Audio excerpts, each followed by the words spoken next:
Let's recap, shall we? Blake Lively is at it again in her stories today. Why? Because this happened today. We heard the recording between Claire Ayub and Steve Sarowitz, and it was absolutely gross. And if you haven't heard it, it's on my YouTube. Because that audio dropped from Claire Ayub, and it was pretty bad. But let's look at what she's talking about, because it's super fake. Oh, but before I start, she said, I have no chill. Yeah, girl, you have no chill. She's trying to educate us on domestic violence impacting millions in the United States.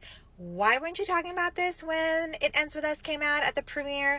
You were blabbing about your booze line, about your disgusting hairline, so cheap and gross, makes people's hair fall out, allegedly.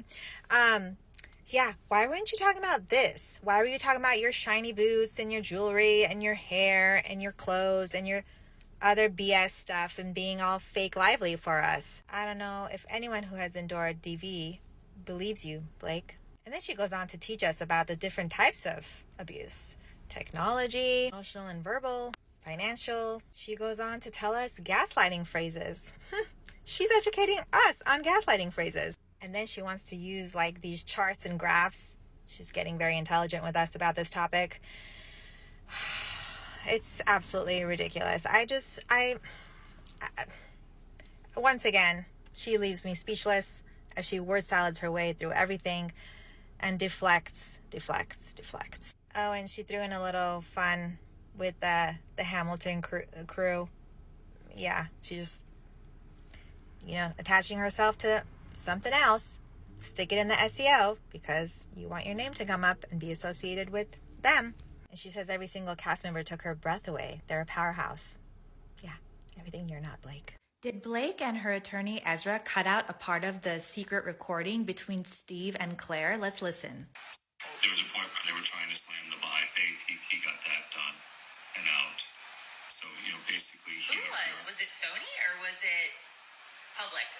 We just heard her ask, was it Sony or was it public? Now, does Steve respond? Or does she go straight into saying something else, like, yikes? Yikes. That's icky. Oh, they went after everything we had. Luckily, there was a point... So right where Claire Ayub interrupts Steve and says, who was? Was it Sony or was it public? Where is Steve Sarowitz's response here? We don't hear a response. And then Claire says, yikes, that's icky. So we gotta ask, what's icky? What did Steve Sarowitz say in his response to her question that made Claire Ayub say, yikes, that's icky? We didn't hear his response. Who cut that part out? Was it Blake? Was it Ezra Hudson? Was it Claire Ayub herself? We don't know. Was Steve Sarowitz's response there really bad for Blake's case that they had to cut it out? Because we know that this is not an authenticated version of the recording. It did not come straight from her phone or laptop. It was given to the court, right? So it could have been messed with. And if this part was cut out, what other parts have been cut out? The beginning is choppy, so that part we know was cut out. So what do we make of it? In my opinion, it's the typical shady that this whole team has been up to. Yeah, it's the attorney's job to do this stuff for their client. Doesn't mean it's great. I still think it's shady. What do you guys think? You can't make this up. Supposedly they're friends now. Megan reportedly enlists a close friend in Blake Lively to help salvage her career. You want Big Bird to help salvage the hair in your jam? Remember how they found hair in her jam and it was on X? Our two favorite monsters are supposedly connected through Anna Wintour, the ex-Vogue editor, and supposedly Harry and Meghan always go to Blake and Ryan's penthouse in New York. But let me tell you how they're really connected. That's Blake's manager, Justin Gray Stone, and this is his wife. That's Samantha Stone, and she's head of Soho House membership. And you know how Meghan and Harry, allegedly, that's where they met, at Soho House. This is Samantha's baby shower, and Blake was there. But did she take a picture next to Meghan, who was also there? There's no photos of them together, but they were both there. So could they be friends? Maybe. Could they just be using each other for PR and maybe helping each other's stars rise? Let's not forget how Ryan made fun of Meghan Markle's jams on the Conan O'Brien podcast. And then he met King Charles and then also made another jab.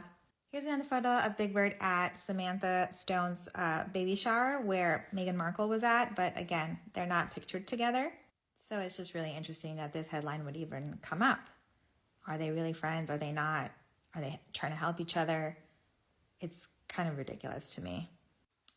I really doubt that they're close friends, as this headline is trying to say, but I would say they would probably use each other and be frenemies, just like how I think her and Taylor use each other. You know, the typical, like, let's be in the same headlines to boost our SEOs, to boost whatever products we're trying to sell, because let's face it, her shitty hairline and booze line and her shitty ass jams and whatever else are probably all made in the same factory, as my inside source would say.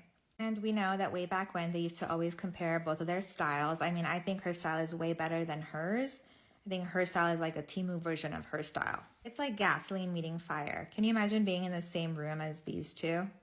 It's like, just get me out of there. And can you imagine him and Ryan just sitting? Like, what would their conversation sound like? That would be a good one. That'd be like a good skit. Blake Lively and Colleen Hoover are so two-faced. Let's watch how Colleen speaks about Justin Baldoni in front of Blake Lively versus how she speaks about him when Blake Lively is not around. I cannot wait for this witch to get deposed in court. When I first met Justin Baldoni, who is directing the film for It Ends With Us, I immediately wanted him to be Ryle. I just thought that he had what it takes to play that character. Now here's Colleen sitting next to Blake at the book bonanza. Sold the rights to this 4 or 5 years ago. But in this solo interview, You know, other people had offered to buy film rights to this book before Justin came along, but it was the letter he wrote to me. I really felt like he understood the book and the characters and wanted to do the subject matter justice. And so it felt right giving it to him. And yeah, so I think he did a great job. now let's watch her talk about a sequel, the rights to a sequel, while she's sitting next to Blake Lively. Oh. I mean, if Colleen has her rights, I'll go anywhere. I'll follow this woman anywhere. Y'all heard her. And again, without Blake Lively. Oh no, it would have, all of it would have to come together again. Justin, I think, naturally owns the rights to that one because it is the sequel. Unfortunately, that's not up to me. Like, you know, they own those rights. Now let's watch Blake speak over Colleen, essentially speaking for Colleen. And then Colleen kisses her butt and says, "Thank you." Like, she was super involved in, like, you know, the film being done to actually the film being what you guys are going to see. It's the best version it could be. And that's all thanks to Blake. Like, you've been so collaborative. Like, I just can't even explain to you what the last few weeks have meant to me. Honestly, as an author, just the fact that Blake fought for my voice to be heard, like, I just can't even tell you what you hope Blake Lively is. She's that and a million times more. Barf, Colleen Hoover, barf, cringe. Now let's listen to her talking by herself again and being very different. Appreciated how everyone on the set, you know, sought so much feedback and were very open to anyone who would give their feedback, and also just reaching out to certain organizations. I know Justin did that quite a bit. How involved were you on set and making sure that your vision was still intact? I wasn't super involved. I'm not going to lie. I don't want to take any credit. I was on set for about 1 to 2 weeks, more as like a spectator. I was just there enjoying everything, and I felt like everyone that had a hand in this movie brought their own talent to it and their own passion, and you know, I didn't want to get in the way of that. I probably maybe would have if I thought it was going in the wrong direction, but I never felt that way. So it was actually pretty easy to trust them. Colleen acting like Blake is the director. And the team did such a good job. And again, when Blake isn't present, she gives director credits to Justin. I think it was probably more of a challenge for Justin just because he you know, was the producer and the director and the lead actor. So I can't imagine the shoes he was trying to fill.